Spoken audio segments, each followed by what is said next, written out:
I had an interesting encounter one time.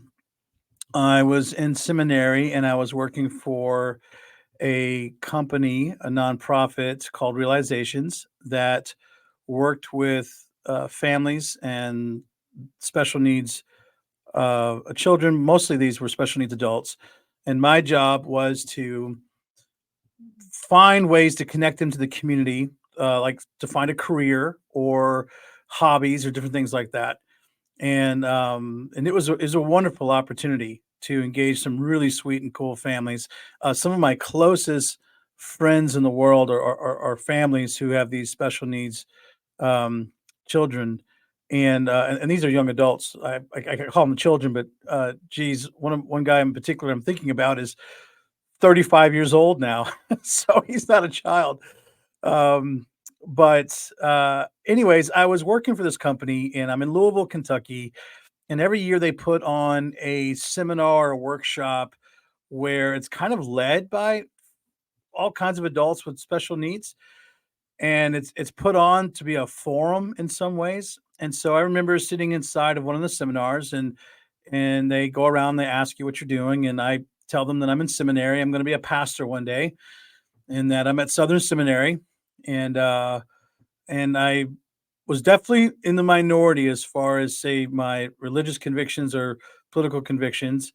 So the room kind of went quiet, and they all just kind of gave me a courtesy nod, and we kind of moved on. And I sat throughout the time, probably about an hour, looking at the room, realizing that you know I don't see a lot of these folks in church. I just kind of had this really curious feeling about where are these folks? I'm in a room surrounded by folks with all kinds of different special needs, beautiful people, gifted people, people I come to appreciate and admire. And I'm watching them lead this seminar. I'm watching them and their families participate and do community together.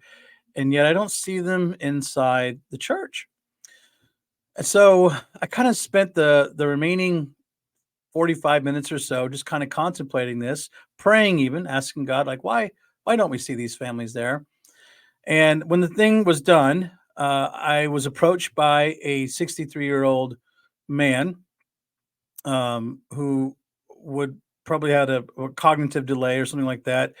In the old days, they would have called him mentally retarded. That's not acceptable anymore. We don't use that language. But that was he had a cognitive issue. Sweet man, and come up to me and asked me if I was going to be the one who's going to be a pastor.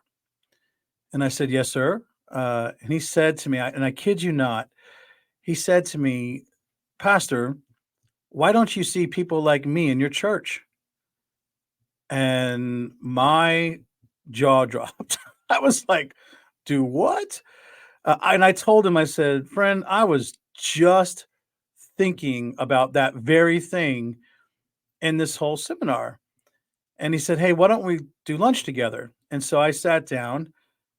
We had lunch immediately after the seminar, and we sat down together and we talked about his experience. And he was a gentleman from Ohio. He didn't grow up in the church, but he always had a desire to be in church. And so when it came time to come to church, he decided to explore different churches, and he found himself in Protestant churches primarily.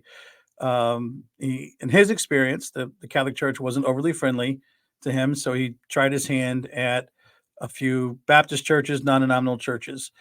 Um, and so one of the responses he got as he was checking out these churches, it was a Protestant church. I'm not sure if it was a non-denominational or Baptist church, but one of the churches told him that he didn't really need to be there because he was kind of exempt, and God was blessing was on him, so not necessary for you to show up, which really puzzled him because he was really wanting the community and wanting to be around and learn more about um, religion, kind of a thing.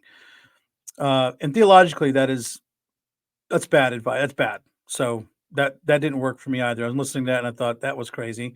So then he goes to another church, and they actually tell him that he is um, that he's cursed.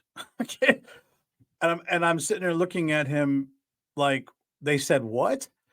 And yeah, he's cursed obviously because he has because he has a disability that God's favor has left him or not on him, and so therefore he is not welcome in the church.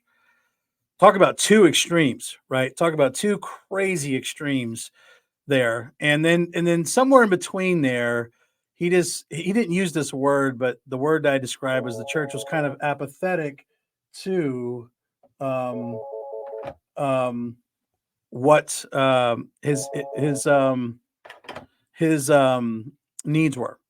And so he just kind of began to kind of not do much with the church. And so from there on, he said he did find a church that would take him in and bring him to church. It was a messianic Jewish church. So these were Jewish people who had accepted Jesus as the Messiah, and they did welcome him into their congregation and would even pick him up. Unfortunately, though, they wound up moving across the city, and then he lost ties with them. And at the time he was speaking to me, he wasn't involved in the church. And so we're at the dinner table again, and he just asked me again, why don't you see people like me in church? And I said, well, I get the impression that you feel like you're not welcome there. That was really disheartening to me, and I didn't care for that response, and I didn't appreciate the way the man was treated. And so, as a pastor, then it kind of sent me on this journey to begin asking why and then trying to find solutions. And so, my heart has always been deeply moved by families with special needs, and I have a special place there for them, and trying to get them involved in community